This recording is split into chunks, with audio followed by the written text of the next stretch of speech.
close friends with a link to the interview that Bob had given with KLCC about his latest book, Cross Purposes. I listened to the interview and immediately called J. Michaels, I think it was 3 minutes to 5 or something like that, and put on hold their very last copy of the book. Once I started reading it, it was hard to stop, and I'm now rereading it slowly this time so that I can catch all the wonderful details that I missed on the first read. And I'm thoroughly enjoying it. I think you will have the same experience as you listen to him and hopefully read the book. I do have 4 copies left. Bob was not able to get any more for today's presentation, so there are 4 copies left that I'll have in the back for sale. Bob will share his experiences, then answer your questions. So please join me in welcoming Bob Welch.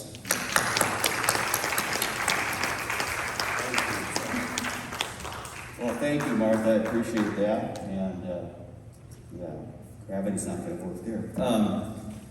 It's an honor to be here, and First Congregational, and it's good to see you all here. It's actually good to see any of you here, because I've done book events. I did a book event once at a Barnes & Noble in Portland, Jansen Beach, where nobody showed up. And it's a little embarrassing. I was getting ready to leave, and a woman rushed over and she said, "Oh, can you sign my book? Can you sign my book?" And she handed me a book. It was not a book I had written. But I signed it because I was so desperate, and it was a book on goat cheese, as I recall. And so I became an instant expert on goat cheese, and we spent 10 minutes talking about goat cheese. But anyway, it actually gets worse as an author, much more humiliating than that. One of my first books didn't sell, and the publisher called me and said that they were remaindering the book, which is a euphemistic way of saying, we're not going to do anything to try to sell it. And he said, but we have 5,000 copies that we'll be willing to sell you for 75 cents each. I'm thinking that I was going to jump up and click my heels. And I said, well, what happens if you don't sell those books? I mean, where do they go? What happens to them? And he said, we actually have them recycled. Recycled into what? He said, well, I don't know, paper towels, Kleenexes, and toilet paper. I said, my book can be turned into toilet paper? He said, I guess so. I said, when I wrote that book, I remember thinking I wanted to touch people's lives in a special place. Not quite what I had in mind, but anyway. This is only my 3rd appearance out in public. I feel like the groundhog. Yeah, third appearance since COVID, and like Tuesday in Corrales was my mother's memorial service. She died 2 years ago, and finally, on 2 years to the date that she died, we were able to celebrate her life. And as I was in the bathroom, I realized I had forgotten how to tie a tie in those 2 years. And it's kind of like we all have this missing time. So it's actually nice just to see people and faces, or at least a third of your faces. And I think for a lot of us, the last few years represent a season of deep contemplation and challenge, maybe confirmation about what you already believed. The last few years have forced me as a Christian to decide who and what I really am trusting in with my life, the God of the universe, or the human-conceived Republican Party, and the people fueling it.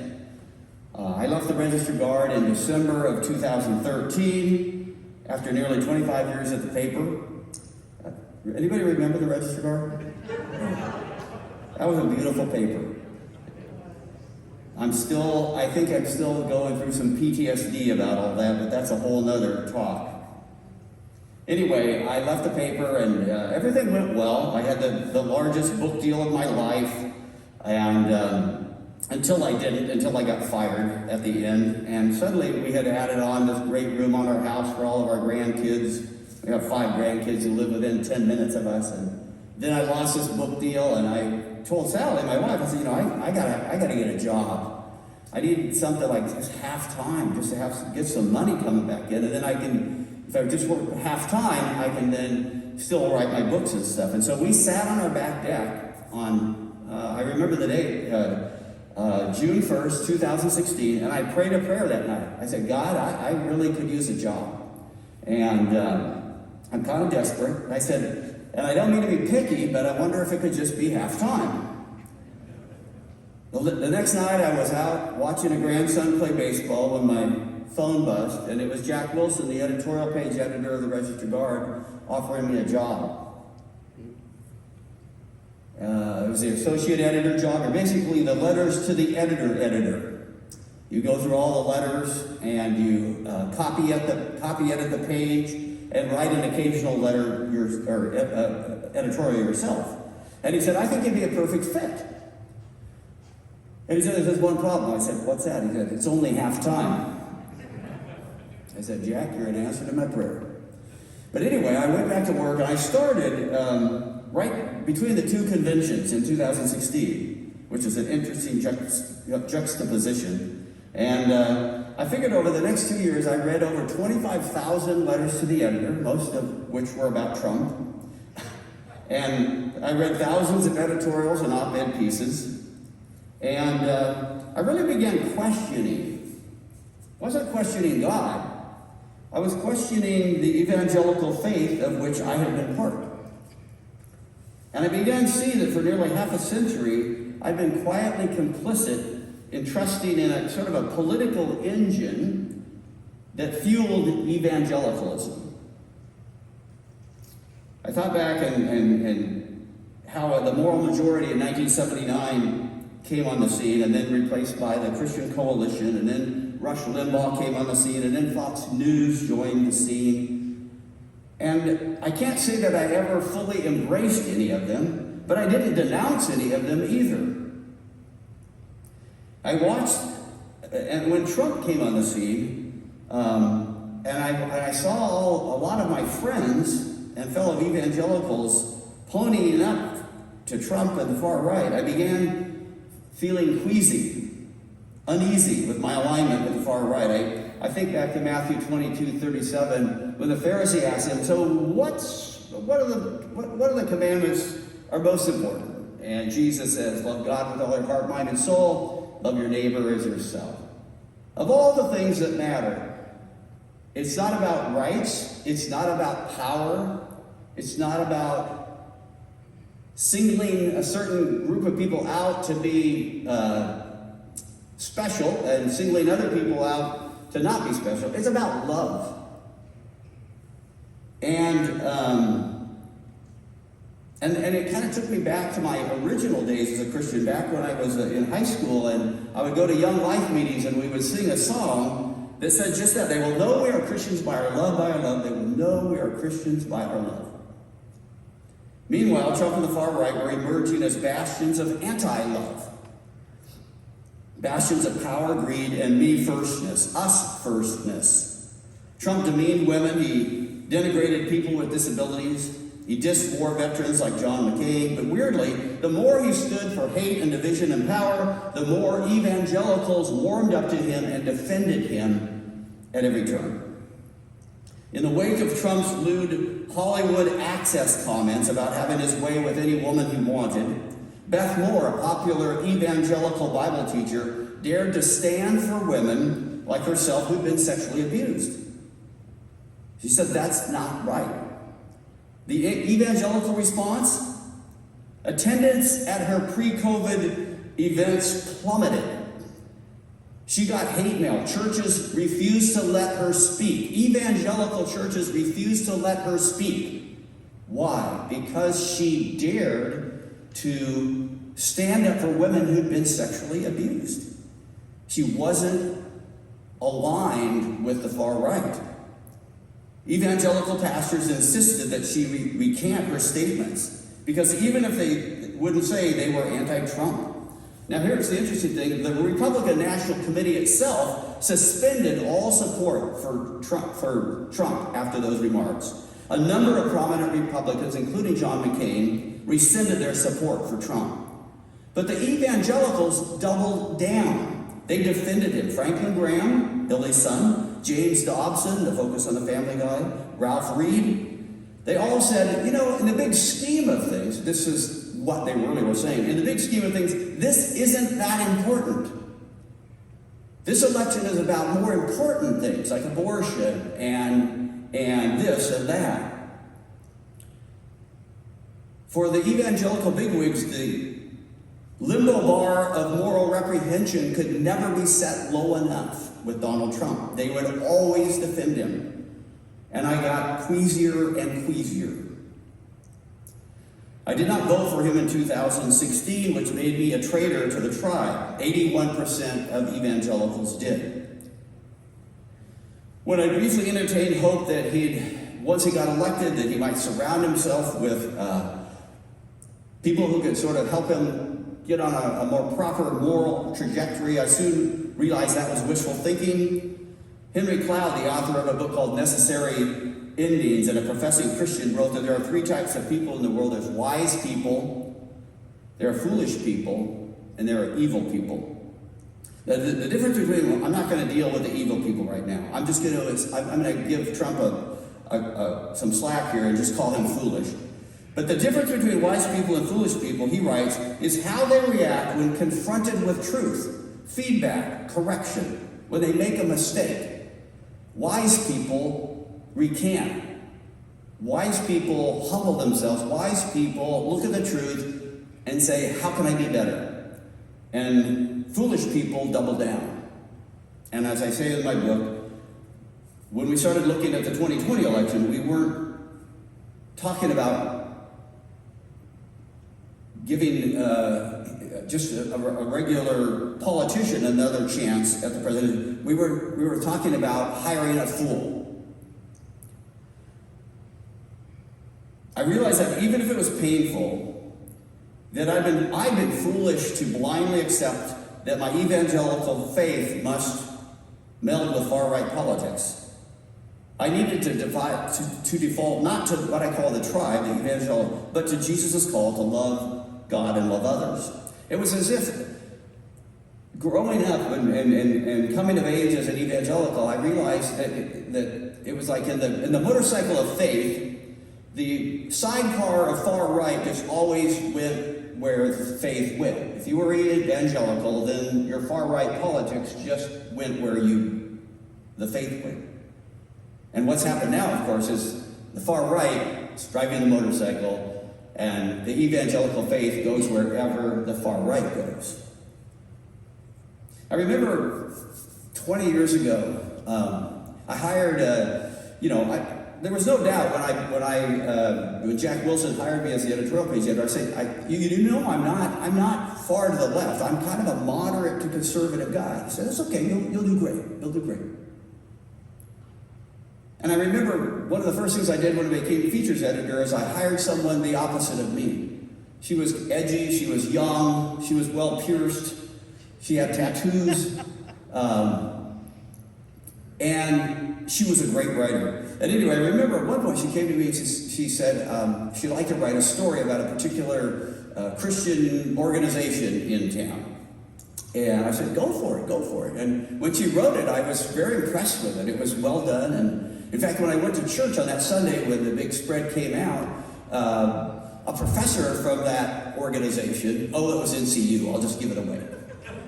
He came up to me and said, Welch, I really like that article. That was really well done. Thank you guys for running it. Hey, thank you. So Monday morning, a high mucky muck at the university called me and just screamed at me. He was so angry. You made us look like uneducated fools.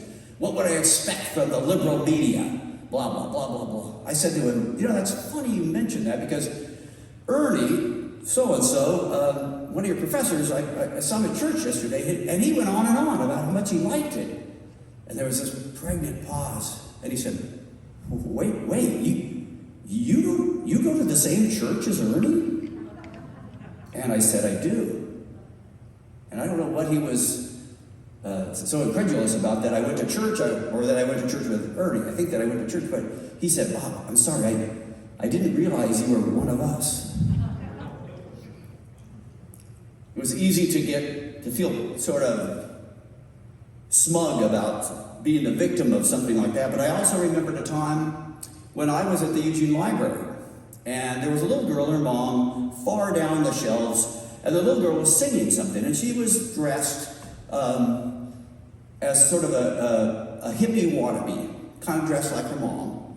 And I remember thinking, again, because I can I can pigeonhole people as well as the next person. I remember thinking, oh, she's just a little hippie, you know, and a lefty in training. And I wanted to say, Mom, you know, you might tell your daughter that this is a library and we're supposed to keep quiet. I mean, I believe in freedom and all that stuff, but hey, there's rules that we need to keep quiet. But the girl kept singing and kept singing. And I got closer and closer to the girl and her mom. She kept singing, and I was getting a little mildly miffed, more and more and more, closer and closer. And then I heard the song she was singing. Jesus loves me, this I know, for the Bible tells me so. Yeah, that song. My tribal song. I remember thinking, I didn't realize she was one of us. So you see, both sides can play that game. And I thought about that incident. My root sin wasn't arrogance or small-mindedness. It was not seeing that little girl the way Jesus would have seen that little girl, worthy of love and respect, regardless of what song she was singing, what she was wearing, and what tribe she identified with. My hidden hypocrisy was defaulting to my tribe and not to Christ.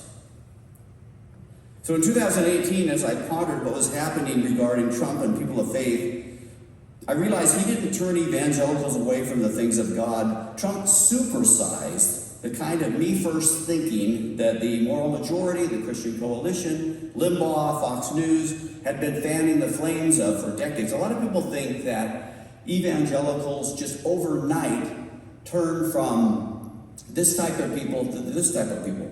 But I would submit that Trump was, the moral majority Christian coalition and all those, they sort of loaded the bases, and Trump hit the grand slam.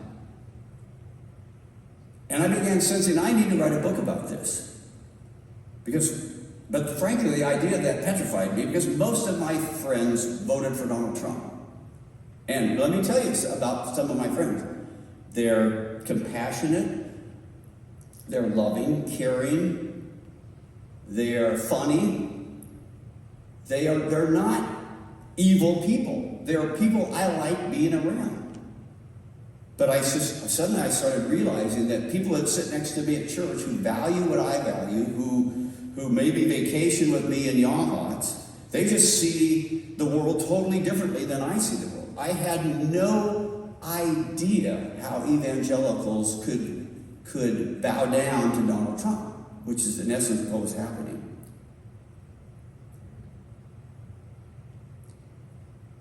On election night 2020, someone I know in the evangelical faith here in the community was on Facebook saying, if you're a Christian, you have to vote for Donald Trump, because it will be the end of Western civilization as we know it if he loses. So I'm thinking, okay, I've stayed off Facebook partly because my pastor had encouraged us to speak softly and don't carry a big stick. Okay?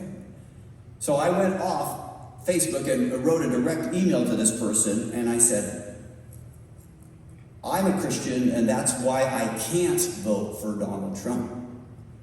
And later I heard that the person was wounded by what I said, that I was harsh, which was interesting, because when I called that person, I said, that's interesting, you called me harsh, because I think Donald Trump was pretty harsh, and you don't seem to have a problem with him. And I told you before I wrote what I wrote about why I wasn't voting for him, I prefaced it by saying, this is not an attack on you personally. Please don't take it that way. This is why I can't vote for him.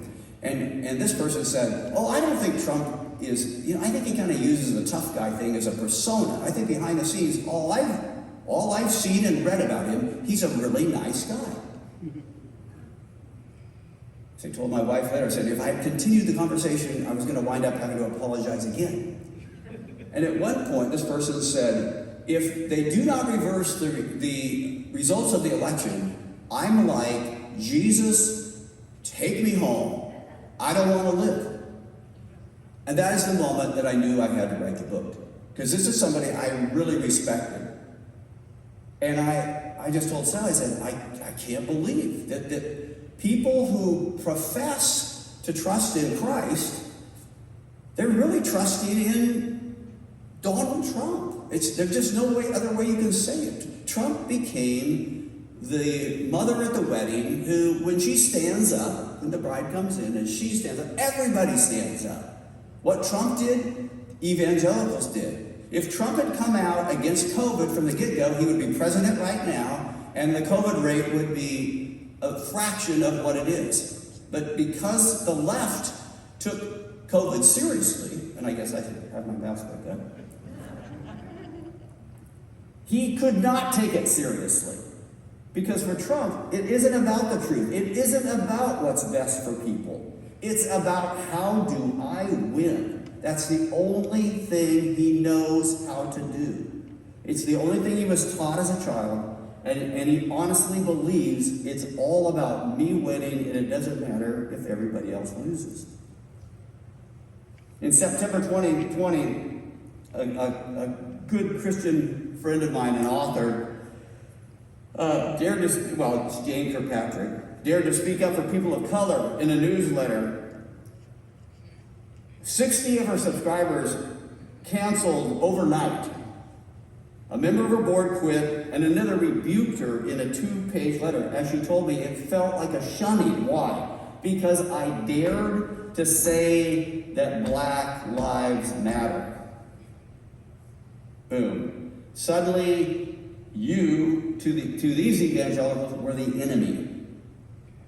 This was another one of those, what I would call, what's wrong with this picture moments that I kept facing as evangelicals. Why wouldn't we as Christians be deeply concerned about people of color, people made in the image of God, being discriminated against? Not writing a book, I realized, would comfortably ensconce me in the evangelical status quo. Writing a book, I realized, would be uncomfortable.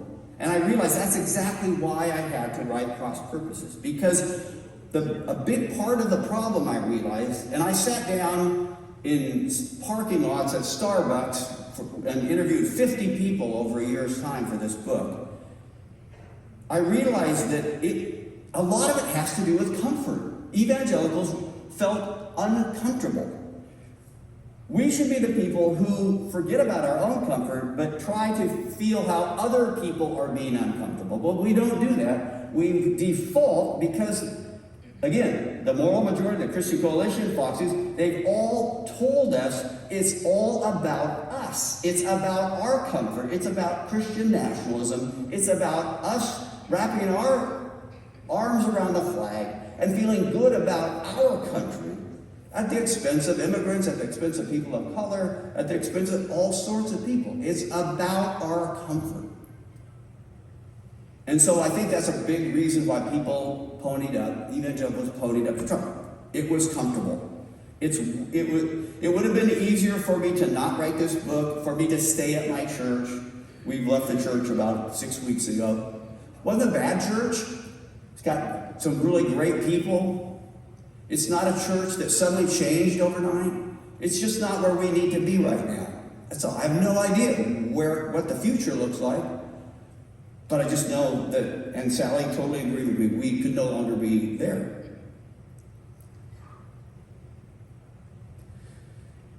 One of the questions that nagged me was how, like I said earlier, how could people who sit next to me, who worship the same God I do, read the same Bible I do, or in the same small groups I am, that they could look at the world so differently. And I really think it came down to the whole idea of Christian nationalism, this idea that Christianity and patriotism are sort of intertwined. If you look at but that's just absolutely wrong. I feel honored. I feel privileged to be an American. I've written World War II stories. I think I understand the blood that was sacrificed for our freedom. And I don't take that for granted at all. But I also look at my country with my eyes wide open. At the same time, we were going over to Europe to take on Hitler. A black soldier in the South had to go around and order his lunch in the back of the restaurant while German prisoners could go to the front. That's America. Some of the stuff of America is amazing, and we should be proud of it. And others is disgusting, and we should not be proud of it. Anyway, so Christian nationalism, a Christian nationalist sees non-Christians as enemies to be defeated rather than people to serve. Again, it's not scriptural. It's cultural. It's tribal. That's what we've been taught. That, from the James Dobsons of the world, that if you're a Democrat, I interviewed a young woman in my church. She has since left the church too, from Texas. She grew up, she says, Bob, in Texas, when I grew up in the 80s and the 90s, literally, everybody around in my Christian school believed that a Democrat was demonic. Demonic. That's just the way it was. Another distinction about Christian nationalism, they harbor contempt for laying down one's rights. Instead, Christian nationalism promotes a zeal to win. Jesus didn't do that. Jesus went to the cross. Jesus humbled himself. Jesus did not have to win in a worldly sense. But again, the culture, the tribe, Fox News, Rush Limbaugh have taught us we have to win. Christian nationalists believe, despite no biblical evidence, that America is central to God's plan. I think God loves the Mexicans and Haitians and the French just every bit as much as he loves Americans. I don't think there's anything special about America in God's eyes. Scripture doesn't suggest as much. And so, on the cover, I put on how else can I say it? The right wing of the cross, I put a flag. I was just dinking around trying to come up with a cover, and I said, that's it. When you put a flag on the cross, it distorts the cross. It no longer looks distinctly like a cross. It looks like something with a flag under it. And it also distorts the flag, because it takes something that is meant to represent people of all different faiths and no faith at all, and it suggests that our country is connected to Christianity. And that's just unconstitutional, and it's not what the founding fathers wanted. So anyway, I wrote the book. And at times the research and writing experience often holed up in our cabin in Yachats was amazingly freeing for the first time to face myself and ask myself, what do I really believe and why do I believe it, and who are the people that influenced me? It was really like like going to a really good therapist and trying to understand my faith for the first time. So at times it felt really freeing, and at times, as I told one of my friends, it felt like passing a 90,000-word kidney stone.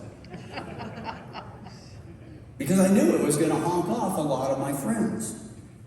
And I didn't know how to handle it. I tried, a few months before the book came out, I would try to, I told a few of my friends, I've written this book, and I know you're going to say, hey, Welch, what are you up to? And I'm going to need to tell you, but so here's what this book is about. And a few of them said something like this: you know what, our friendship, we don't see things eye to eye, but you know what, our friendship is deeper than that. And I love you, man, and we can get through this. And a few of them were willing to actually engage me and talk about our differences, but just very few. The biggest response from the right has been utter silence, a sense that I never wrote the book. They're not even acknowledging that I wrote the book. They don't want to go there. They don't want to talk about it. And I think that if we're truly truth seekers, shouldn't we want more information? Shouldn't we want more points of view? And see, this is what being a journalist allowed me to do. I spent my 40 years of my life sitting down talking to people, most of whom were far different than Bob Welch. And guess what? That didn't make them bad. A lot of times it made them way more interesting than me. But I had the privilege of talking to a lot, and so early on I said, well, who am I to write this book? I'm a member of the left, the mainstream media. What evangelical Christian would want to read what I had to write? And then I realized that's exactly why you need to be the one to write the book, because you've got a foot in both camps. You've won awards from the National Society of Newspaper Columnists, best column. And you've also won an award from the Evangelical Press Association for a book about fathers and sons. You covered the Grateful Dead concert here at Autzen Stadium on the same day where you were editing a piece for Focus on the Family magazine. I've been interviewed by KLCC and PR. I've been on Pat Robertson's 700 Club. I've lived both lives. So I thought, I am the perfect person to tell the story. It doesn't make me better than anyone, but it makes, in terms of evangelicals, it makes me, having looked at the world more broadly than most of them. Anyway, first I thought it needed to be just a book about Trump. Then I realized that was kind of a false summit. It needed to be a book about evangelicalism and the far right in general. And then I realized that the real summit, the real thing, came down to me talking as an individual to you as a evangelical. Again, because I wrote it for evangelicals, even though none of them are reading it. And I said it's really down to how we act, how we think, how we treat other people, how we treat God, and how we react when people and movements come on the scene like Trump and the far right, and they clash with our faith. And why we pony up to them, why we cozy up to them, I have no idea. So my questions that I'm left with before I open it up to questions to you here is, what does that look like when I say, they will know we are Christians by our love, They will know we are Christians by our love. What does it look like? Are evangelicals, does anybody want to get to know Jesus better because of how evangelicals treat them? Can I love people who see the world differently than I do? Can I avoid letting my passion for change turn into anger that becomes contempt for others? Can I forgive people, among them Donald Trump, who seem to value everything that Jesus said we should not? Therein lies a challenge for those of us who find our sustenance in Jesus, those of us who might be tempted to embody the adage, be careful lest in fighting the dragon, you become the dragon. And I could see, as I got into my research and writing this book, how easily I could become defensive and think that the very people that used to be my friends were now my enemies. And that's the hardest thing for me to do, is to remind myself, they are not the enemy. The enemy is the evil. The enemy is the evil that is allowed to run rampant when people don't conform to, in my eyes, don't conform to the standards that Jesus set for us. I always have to remind myself what really matters, loving people around me, this horizontal relationship, and loving God, this vertical relationship, nothing more and nothing less. So, as I said, I don't know where I'm headed in the future. Like KLCC last January, they interviewed me, and it was like they thought I was an instant expert on how to talk to your evangelical relatives who see things different than you do. I'm whacking my way through that same jungle. All I wanted to do was just sort of say in this book, if you're going to be a Christian, but don't be a far-right conservative Trump lover and then throw a Jesus flag on it and call it good. You can vote for Trump, but you can't vote for Trump in the name of Jesus. You have to do it for other reasons. So, that's where I'm at. I have no idea what the future holds, but that's part of the adventure. When I left the Register Guard in 13, I had no idea what I was really going to do, but I hiked the PCT, and I love the sense that if you trust God, that He's going to take you where you need to go, and it might be uncomfortable, but you're going to go there, and He's going to be with you every step of the way. So I'm looking forward to the next adventure. I have no idea what it is. So anyway, with that, I'd love to open it up to questions and such that you might have. Yes? How were you raised in the church? I was raised... Can you just tell your faith story? I was raised in the Methodist and Episcopal churches, and by a family for whom faith was not a huge priority. Just kind of seems like the right thing to do. But I was also raised by the woman who I eulogized on Thursday, who wound up in the Presbyterian church, didn't talk a whole lot about her faith, but lived it. My mother loved other people, and I think that I learned as much from her about the value of people, the value of being curious about people. I think it came from her. So I think I had a good moral framework, and I think I was taught how to care for other people and for the environment and such like that. But I did not have, again, my coming to faith as a junior in high school was a separate thing. That was not a family thing. That was Bob going to a Fellowship of Christian Athletes meeting and saying, I believe this is true. I'm going to follow Christ. So, thank you for that question. That was a good one.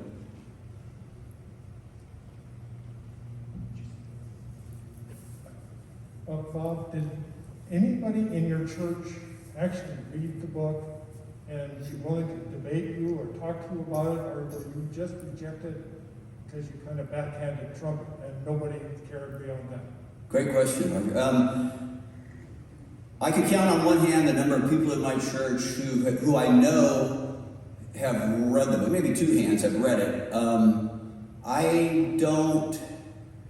haven't had a single conversation with someone from my church about it. And again, so now I'm trying to decide, well, do I need to be the one, is the onus on me then to say, hey, have you read the book? Would you like to talk about it? Because I don't want people to think it's my job now. I've not only written 365 pages, but now I'm going to come after you over a 16-ounce hot chocolate, and further my point of view. Like one pastor told me, I said I'm disappointed in the lack of response from evangelicals. And he goes, well, what do you expect, Bob? You literally wrote the book on the subject and people are intimidated by you. But again, I have a friend in Fort Worth, and he looked at that. this is a true story. I saw him in Dallas a few weeks ago, and when he got in his pickup, he said, hey, check out what's in my front seat. And there was an AK-15 semi-automatic rifle in his passenger seat. He said, you never know when you're going to see a coyote. Now, this is a guy that I love. This is a guy who I go back to when I was 14 years old. This is a guy who professes the Christian faith that I also profess. And he's living in a different world. But I sent him a copy of the book, and he wrote me back, and he said, I don't think we agree on this, but if you don't mind, I'm going to make some comments and send them to you as I'm reading through it. And I said, I appreciate that. And he too, like that other friend, said, I just want you to know that I love you, that whatever you write in this book isn't going to come between us and our friendship. I appreciate that. Just a willingness to see, well, what does Welch have to say here? So, but it's been very rare, Roger, that people do that.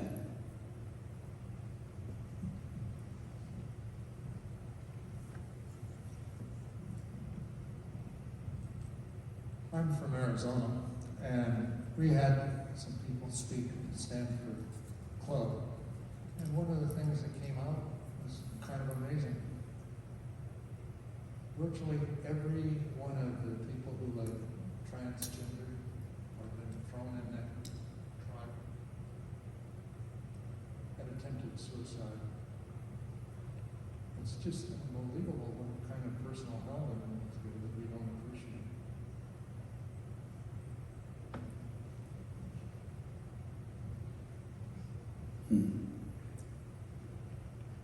Can I go back? I'm sorry. My hearing is going. The people you say the people are suicidal. What particular people? I missed that. I didn't want to think that I wasn't hearing your comment, but Trans.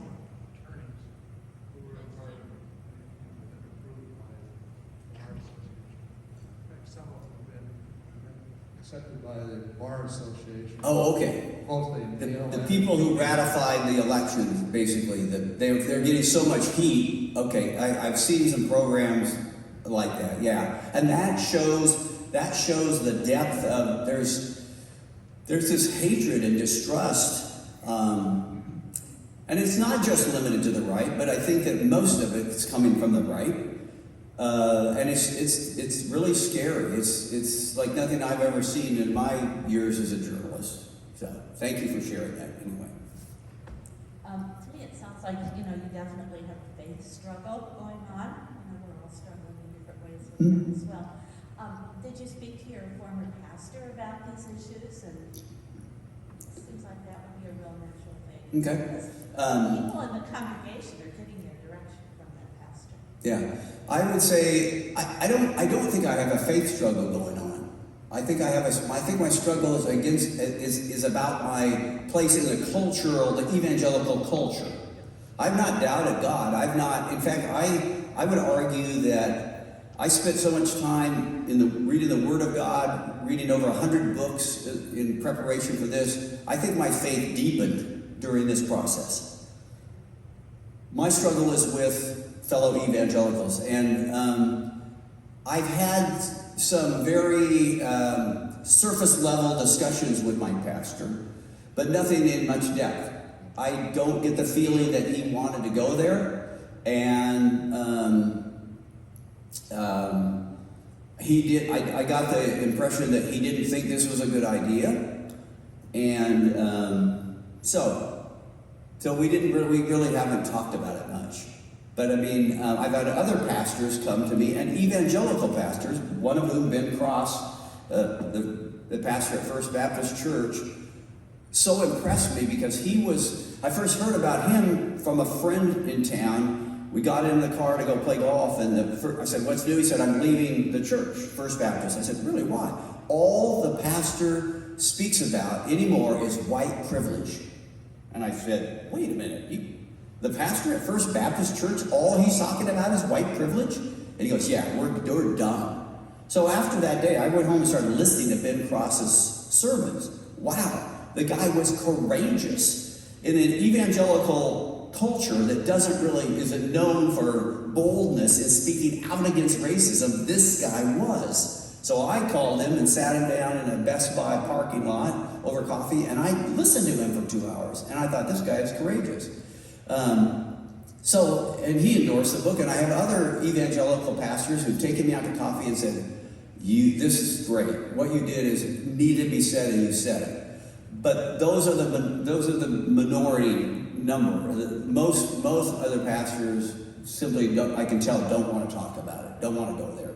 And my job, or what I'm trying to do, is not sever my relationships just because somebody looks at things differently than I do. So when we left the church, we did so as politely as possible. We didn't try to stir people up. We didn't try to take people with us. We just knew that we needed to go someplace else. Because I think that's, again, be careful in trying to slay the dragon, you become the dragon. I don't want to become the dragon.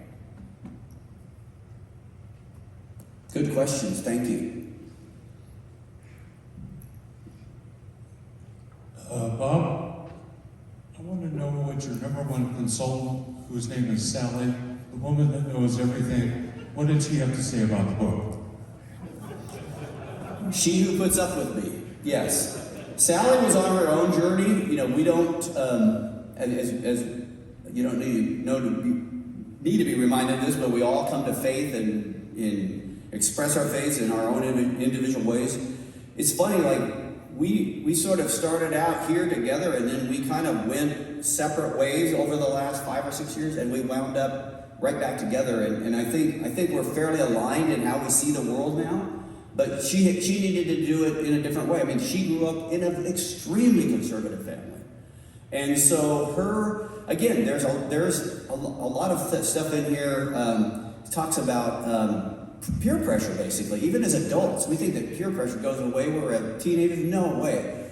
As one psychologist says in here, people aren't. We're groupish. We're groupish. We make decisions that are going to give us a shot of dopamine with the people in our tribe. And you're going to get an attaboy because you do that. And I couldn't believe this because I'm a Republican. So in other words, the truth doesn't matter. Whether a person is good or bad doesn't matter. It's what tribe do I belong to. That's what I have to believe.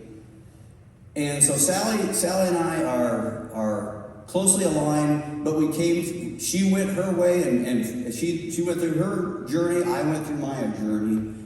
But there were times when I said, not everybody in our family is going to like this book, and we knew that, and she was concerned about it, but I appreciated that she said, if you really believe that God is leading you to write this book, I think you need to write the book. And so...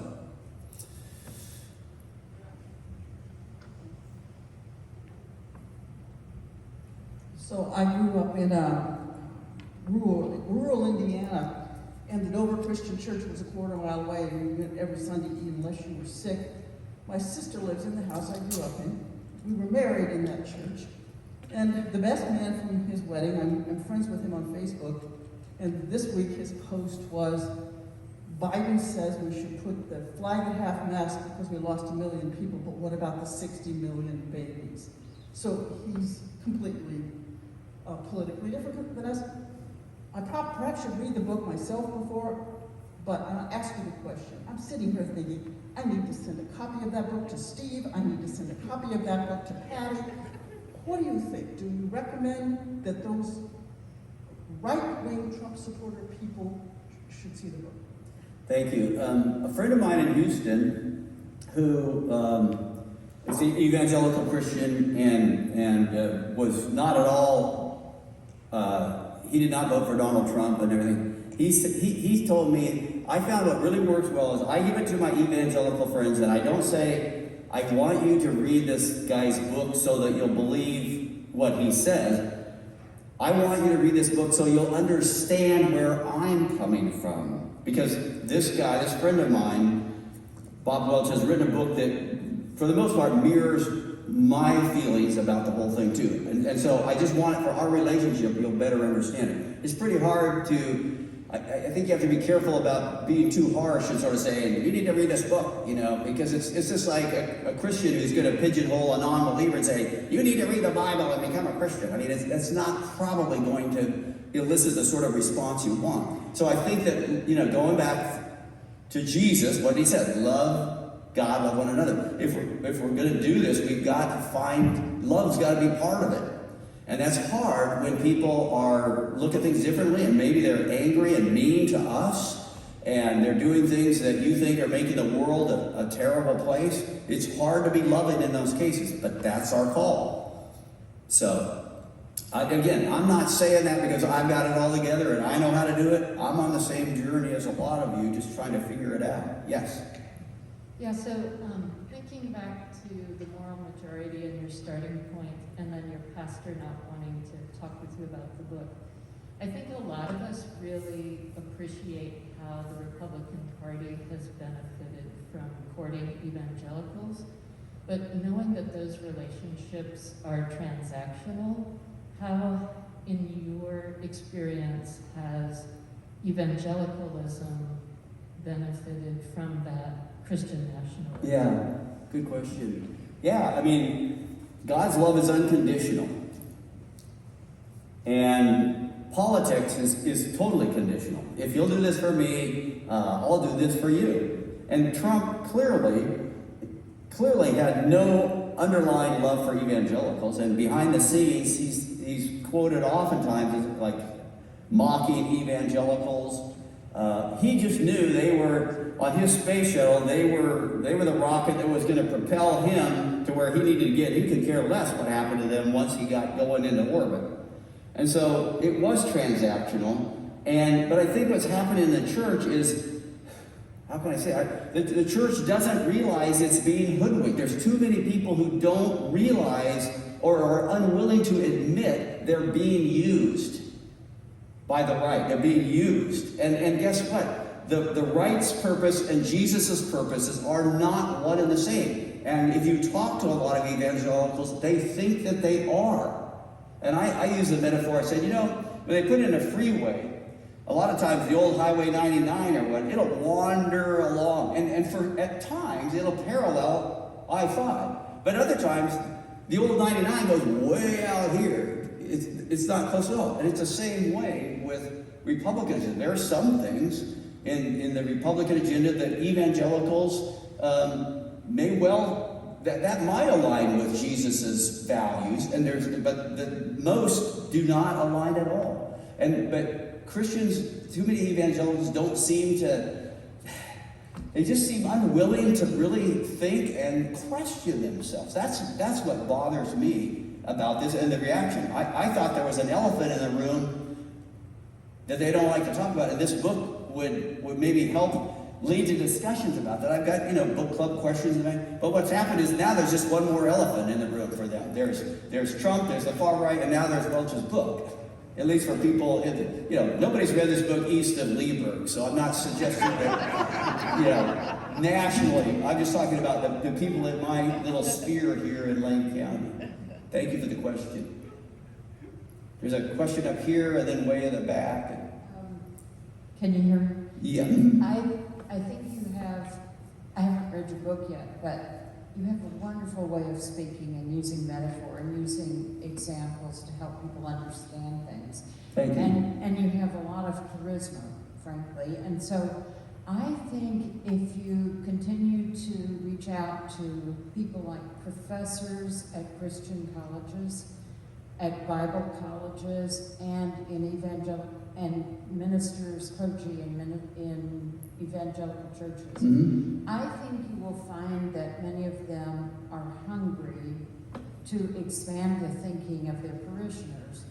And they're scared, they don't quite know how. But if they can bring you in to stir the pot a little, as a Sunday school adult teacher, guest speaker, and so forth, I think it would help them do what they're hoping for without them being the ones to have to say it. So and a lot of people aren't readers anymore, so I encourage you to keep reaching out and keep making yourself available to speak to folks, because I think you have a real gift in person, and the book may be a gift too, but it's not going to reach people who no longer read. Right. Or who never did. Yeah, and I intend to do that. It's a small operation. Like I said, my agent, when I reached out to him about this book, he mainly represents Christian authors.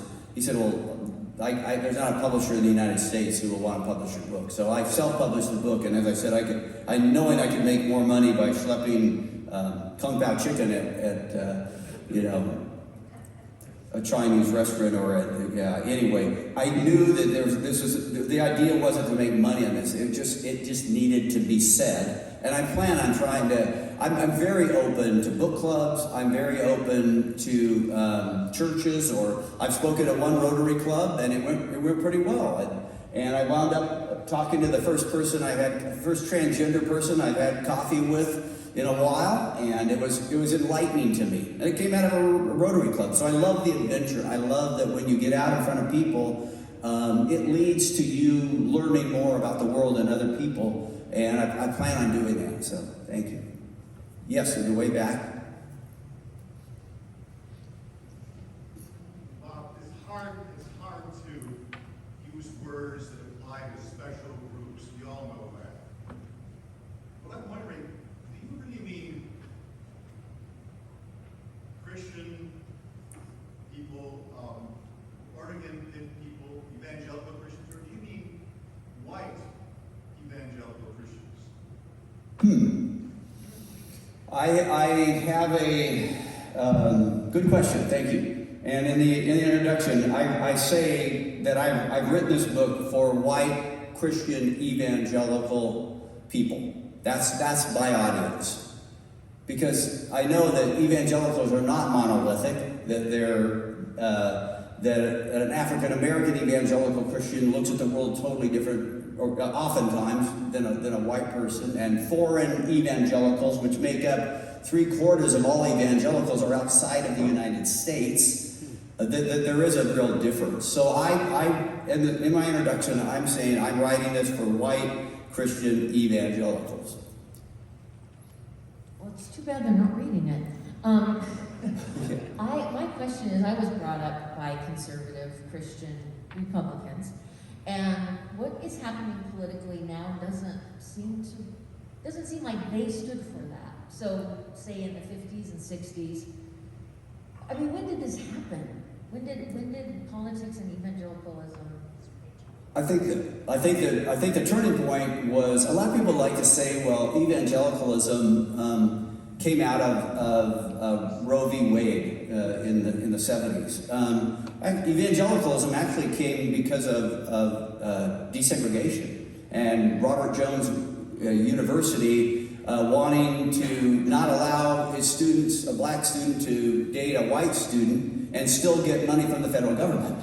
So that's where that all started. But it was 1979 when, and then once people saw that kind of brewing up, then in 79, the moral majority rode to the rescue in 79. And I think that is the sort of stake in the sand that sort of said, okay, evangelicals are going to form as a political group, and then soon, Focus on the Family got involved with abortion issues, and then the Christian Coalition sort of replaced the moral majority, and then Limbaugh and Fox News began supersizing all of that. So it's been a gradual thing. But there was a time when, for example, in terms of immigration, Henry and Bertha Holt from Crestwell, who started Holt International in the 50s and 60s, they were evangelical Christians. And that group in the Korea War, Vietnam orphans, evangelicals were at the forefront of welcoming in immigrants. But then the moral majority came on in 79, and it started to become about us and them. And us, we have to protect us. We don't want them to come to our country. And so that has gradually come up. And again, Trump just seized the opportunity and said, okay, I'm going to fan these people's fear. And that's what this really is based on. It's really fear. And again, if you're a Christian, if I read the scripture right, we've got a God who says, I'll be with you every step of the way. And guess what? That's who I'm trusting in. Not Donald Trump, not the far right, not people who make promises just so they can get what they want from my group of people.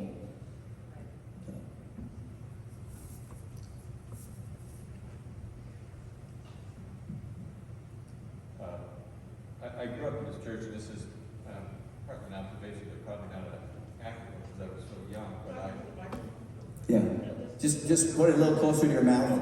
I grew up in this church, and this is an observation, probably not an accurate one. I may rely on the memories of others in the church, but your discussion about leaving the church brought for me the memory of a time in the 60s when my father was the moderator of this church. And the one woman who ran his office, a dear friend, was among a number of people. And my memory is that perhaps even a third of the church, that my mother said, departed when the church began to start sponsoring the breakfast program by the Black Panthers. And so I'm again, no church is immune to having people having different interpretations of what their faith is, and it would be very interesting to see what I would be very interested to see what your journey is and what changes you see and what other churches, perhaps get exposed to this. That's my memory as a kid of that moment, thinking, wow, I didn't know that could happen in a church. I think this is a moment in evangelicalism that could be really positive.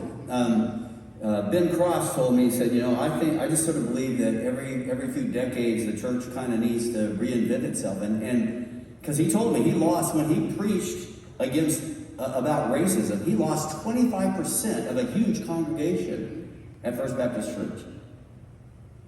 So the good news is that the people that need to really understand racism left, and they're going to go to a church probably that doesn't talk about racism and that affirms their belief that racism doesn't exist or something. But there's a chance that of the 75% of the people who stay, they're going to be fortified. They're going to even grow deeper roots about understanding race. Now, to our church's credit, I mean, we, some younger people in our church, these masks, threads, they started a group that for the first time in the 32 years I've been to the church, in January, we had a 6-week class. We talked about bridging the racial divide, and it was really interesting. It was contentious. Some people have been hearing things they've never heard before. Some people were being confronted in ways they'd never been confronted before. But it was very healthy, and my concern was that the leadership of the church, the 2 or 3 elders that were there, not only weren't all in, it seemed like they were tepidly in. That they maybe just showed up to say that we came, and one elder didn't come after the first meeting. But anyway, that was disappointing. But I do think that this is a time for evangelicalism to like with my book, sort of say, okay, what really matters? What would God really have us do here, folks? Are we really on the right trajectory? Do we want to continue on the way we're going? Because I had a lot of people said, Welch, this you're beating a dead horse. The election's going to be over in 2020. No. This is just the start. This is just the start. I mean, if there was going to be some repentance, if the Republican Party was going to try to find its way back, it would have been in February at that first convention in Florida when they gave Trump a 97% approval rate. It clearly, after that point, there's no going back. And so I think it's all the more necessary that we talk about these things. But the first step for evangelicals is to simply be willing to listen and believe that maybe we don't have all the right answers. That maybe I had to say it here. I've been quietly complicit with the far right. I had to change. I had to, in essence, repent and say, I was going this way, but now I'm going this way. Again, it doesn't make me heroic. It just makes me realize that my goal is to align myself with God's truth. And for many years, I thought I was, but something happened that caused me to believe that maybe I wasn't. And I think more people need to be willing to do that.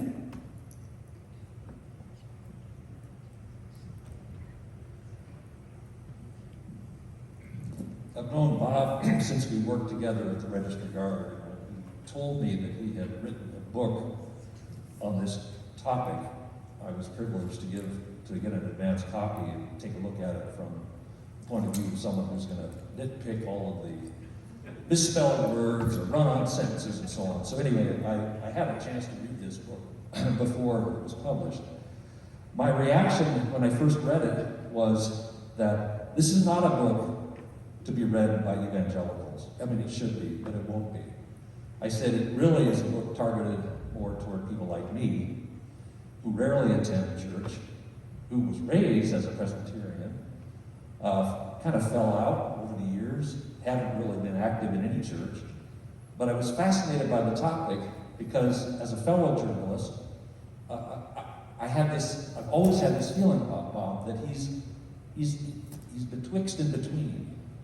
He addresses this issue in his book.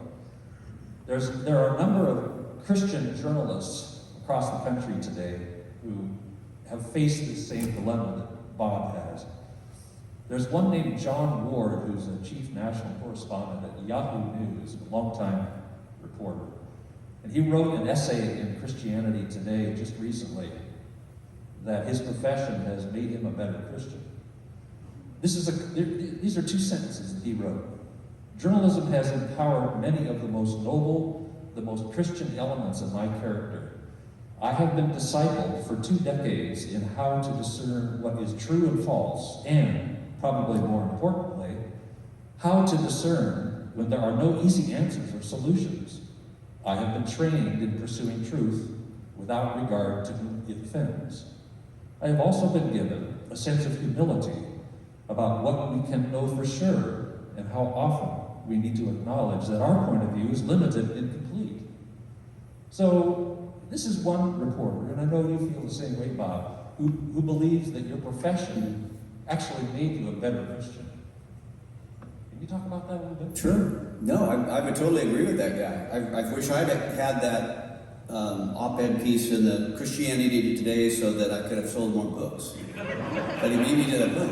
No, I think that first of all, just showing up to work every day, basically, and you just go out and talk to wherever the news is, and that news is often in a place that's uncomfortable for you. In other words, you don't get to go and do the stories just that you want to do, but you've got to go to where the action is, where the news is. And so listening to different points of view, sitting with people face to face and hearing their stories is the best education you can have. And it helps you understand that the truth, as evangelicals sort of believe that there's a very black and white truth. There's good hats, the black hat people, them, and there's the white hat people, everyone who's not them. And that's not true.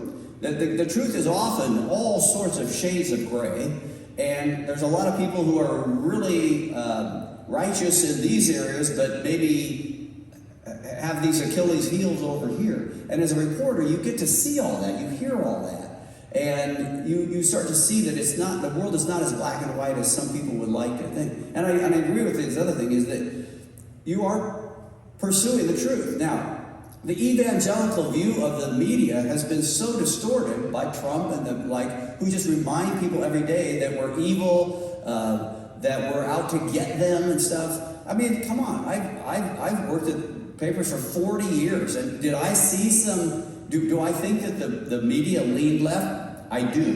Why?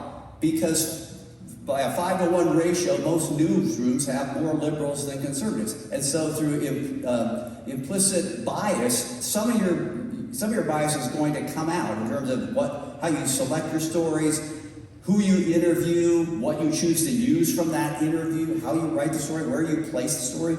If we're all a little bit biased, yeah, those biases are going to come out. But the idea that the right believes that we sit down every morning and say, how can we get the right today? How can we take it to them? Absolutely not. Never saw that.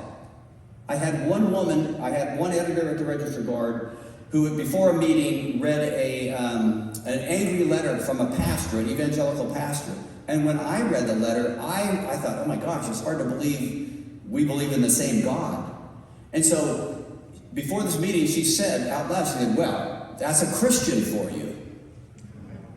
Well, okay, so what was my play? I didn't want to embarrass her in front of everybody, so I went to her office afterwards, and I simply said, I was a little offended by that because I'm a Christian, and guess what? I don't follow that guy. I agree with you. I think it was a mean-spirited letter, but that's not Jesus. That's a pastor wrongly interpreting Jesus. And I said to her, are you an environmentalist? And she said, well, of course I am. I said, oh, so you spike trees. And she said, well, of course I don't. But you see what I'm saying? You lumped us all together based on one man's hate letter, and I did the same for you, hypothetically. And so we need to look bigger than that. We need to understand, again, sometimes I find there are people on the left who kind of have their torches going, and they want to go after the people on the right. I love these people, and I want them to see the truth, but I don't want to go after them. I don't think they're evil people. I just think they see the world differently than some other people do, than I do.